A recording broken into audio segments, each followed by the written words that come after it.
CPI സംസ്ഥാന സെക്രട്ടറിയായി ബിനോയ് വിശ്വത്തെ സംസ്ഥാന കൗൺസിൽ തെരഞ്ഞെടുത്തു. മറ്റു പേരുകൾ യോഗത്തിൽ ഉയർന്നു വന്നില്ല. വി എ ഗിരീഷാണ് ഈ ഏറ്റവും പുതിയ വിവരങ്ങളുമായി ചേരുന്നത്. ഗിരീഷ്, മറ്റു പേരുകളൊന്നും ഉയർന്നു വന്നില്ല. ബിനോയ് വിശ്വത്തെ നേരത്തെ തെരഞ്ഞെടുത്ത രീതിയോട് പാർട്ടിക്കകത്ത് വിയോജിപ്പുകൾ ഉണ്ടായിരുന്നു. കെ ഇസ്മയിലൊക്കെ അത് പരസ്യമായി അതിൽ അതൃപ്തി അറിയിക്കുകയും ഒക്കെ ചെയ്തതാണ്. പക്ഷേ ഒരു സമവായത്തിൻ്റെ അന്തരീക്ഷം രൂപപ്പെട്ടു എന്നാണോ കരുതേണ്ടത്, അതോ അത്തരം ഭിന്നാഭിപ്രായങ്ങൾക്ക് ചെവി കൊടുക്കേണ്ടതില്ല എന്ന് കൗൺസിൽ തീരുമാനിക്കുകയായിരുന്നു? വിജയകുമാർ, ഇക്കാര്യത്തിൽ CPIയിൽ യാതൊരു വിധത്തിലുള്ള തർക്കവും ഉണ്ടായില്ല എന്ന് തന്നെയാണ് ഇപ്പോൾ തെരഞ്ഞെടുത്ത ബിനോയ് വിശ്വത്തെ സംസ്ഥാന സെക്രട്ടറിയായി തെരഞ്ഞെടുത്ത രീതി തന്നെ വ്യക്തമാക്കുന്നത്. നേരത്തെ തന്നെ ചില സൂചനകൾ ഉണ്ടായിരുന്നു. സംസ്ഥാന കൗൺസിലാണ് ഇക്കാര്യത്തിലുള്ള തീരുമാനമെടുക്കേണ്ടത്, എക്സിക്യൂട്ടീവ് അല്ല, എക്സിക്യൂട്ടീവിന് ഇതിനുള്ള അധികാരമില്ല എന്നുള്ള ചില വിമർശനങ്ങൾ ഉയർന്നു വരികയും ചെയ്തിരുന്നു. കെ ഇസ്മയിൽ അടക്കമുള്ള നേതാക്കളാണ് ഇത്തരം വിമർശനങ്ങൾ ഉയർത്തിയത്. സ്വാഭാവികമായും സംസ്ഥാന കൗൺസിലിൽ ഇതൊരു മത്സരത്തിൻ്റെ സൂചനകൾ ആദ്യഘട്ടത്തിൽ നൽകിയിരുന്നു. എന്നാൽ ഇന്ന് സംസ്ഥാന കൗൺസിൽ യോഗം ചേരുമ്പോൾ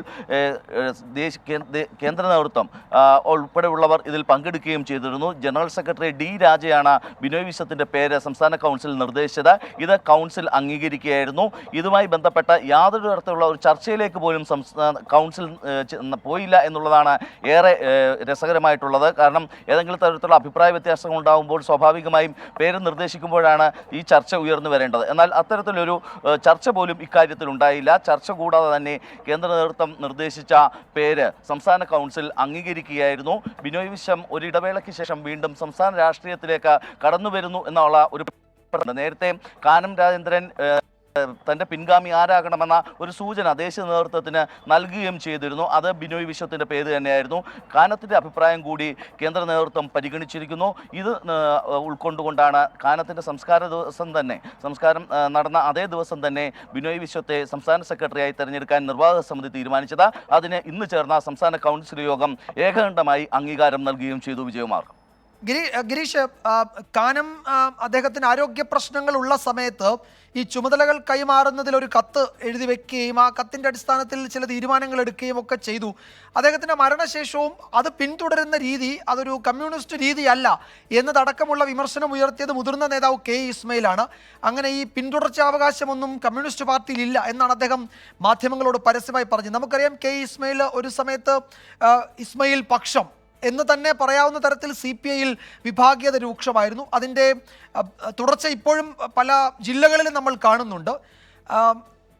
പക്ഷേ ബിനോയ് വിശ്വത്തിൻ്റെ കാര്യത്തിൽ വരുമ്പോൾ അത് ബാധകമാകുന്നില്ല. അതിനർത്ഥം അതൊരു സമവായം ആയി അക്കാര്യത്തിൽ എന്ന് തന്നെയാണോ നമ്മൾ കരുതേണ്ടത്? വിജയകുമാർ, സംസ്ഥാന കൗൺസിൽ യോഗം ചേരുന്നതിന് മുന്നോടിയായിട്ട് തന്നെ ജനറൽ സെക്രട്ടറി ഡി രാജ, അതോടൊപ്പം തന്നെ മറ്റ് മുതിർന്ന നേതാക്കൾ, ആനി രാജ അടക്കമുള്ള മുതിർന്ന നേതാക്കൾ തലസ്ഥാനത്ത് എത്തിയിരുന്നു. ഇതുമായി ബന്ധപ്പെട്ട സംസ്ഥാന കൗൺസിലിൽ യാതൊരുവിധ മത്സരവും ഉണ്ടാകരുത് എന്ന് തന്നെയാണ് കേന്ദ്ര നേതൃത്വം ആഗ്രഹിച്ചിരുന്നത്. അതിനുള്ള ചില ചർച്ചകൾ കേന്ദ്ര നേതൃത്വം നടത്തുകയും ചെയ്തു. ഇപ്പോഴത്തെ സാഹചര്യത്തിൽ സംസ്ഥാന CPIയെ നയിക്കാൻ ഏറ്റവും യോഗ്യനായിട്ടുള്ളയാൾ ബിനോയ് വിശ്വം ആണ് എന്ന ഒരു തിരിച്ചറിവാണ് അല്ലെങ്കിൽ ഒരു വിലയിരുത്തലാണ് ദേശീയ നേതൃത്വത്തിനുള്ളത്. ഇതിൻ്റെയൊക്കെ ഭാഗമായി തന്നെയാണ് ഒരു സമവായ ചർച്ചയും അതോടൊപ്പം തന്നെ ചില നീക്കങ്ങളുമൊക്കെ ഇതിൻ്റെ ഭാഗമായി നടന്നത്. നിലവിൽ CPIയെ കുറേ കൂടി രാഷ്ട്രീയ പ്രാധാന്യമുള്ള നിലപാടുകൾ CPI സ്വീകരിക്കേണ്ടതുണ്ട്, സംസ്ഥാന രാഷ്ട്രീയത്തിലായാലും ദേശീയ രാഷ്ട്രീയത്തിലായാലും ഒക്കെ. അതുകൊണ്ട് തന്നെ സംസ്ഥാന രാഷ്ട്രീയത്തിൽ ഉൾപ്പെടെ ഈ നിലപാടുകൾ ഉറച്ചു പറയുന്നതിനും LDFൽ ഉൾപ്പെടെ ഇക്കാര്യങ്ങൾ വ്യക്തമാക്കുന്നതിനുമൊക്കെ ഏറ്റവും കെൽപ്പുള്ള ഒരാൾ തന്നെ വേണം സംസ്ഥാന സെക്രട്ടറി സ്ഥാനത്തേക്ക് വരേണ്ടത് എന്നുള്ളതാണ് കേന്ദ്ര നേതൃത്വത്തിൻ്റെ ഒരു അഭിപ്രായമായിട്ടുണ്ടായിരുന്നത്. അതുകൊണ്ട് കൂടി തന്നെയാണ് ഇപ്പോൾ കേന്ദ്ര സെക്രട്ടേറിയറ്റ് അംഗം കൂടിയായ ബിനോയ് വിശ്വത്തെ ഇപ്പോൾ സംസ്ഥാന കൗൺസിലിൽ പേര് നിർദ്ദേശിക്കുകയും ഏകണ്ഠമായി ഇക്കാര്യത്തിന് അംഗീകാരം നൽകുകയും ഇപ്പോൾ സംസ്ഥാന കൗൺസിൽ ചെയ്തിരിക്കുന്നത്. വിജയം. ശരി ഗിരീഷ്, അങ്ങനെ ഒരു ഇടവേളയ്ക്ക് ശേഷം ബിനോയ് വിശ്വം സംസ്ഥാന രാഷ്ട്രീയത്തിൽ കുറെ കൂടി സജീവമാകുന്നു. അദ്ദേഹം CPIയുടെ സംസ്ഥാന സെക്രട്ടറി ആകുന്നു. തീരുമാനം ഇന്ന് അംഗീകരിച്ചിരിക്കുന്നു. മറ്റു പേരുകളൊന്നും ഉയർന്നു വന്നില്ല. നേരത്തെ ഇക്കാര്യത്തിൽ ചില ചർച്ചകളെ പറ്റിയൊക്കെ കേട്ടിരുന്നു, ചില പ്രതികരണങ്ങളൊക്കെ കണ്ടിരുന്നു. പക്ഷേ എന്തായാലും അത് അദ്ദേഹത്തിൻ്റെ സെക്രട്ടറി പദവിയെ ബാധിച്ചിട്ടില്ല, സ്വാധീനിച്ചിട്ടില്ല എന്ന് തന്നെ വേണം ഈ ഘട്ടത്തിൽ നമ്മൾ വിലയിരുത്താൻ. വി. ഗിരീഷാണ് വിവരങ്ങൾ നൽകിയത്.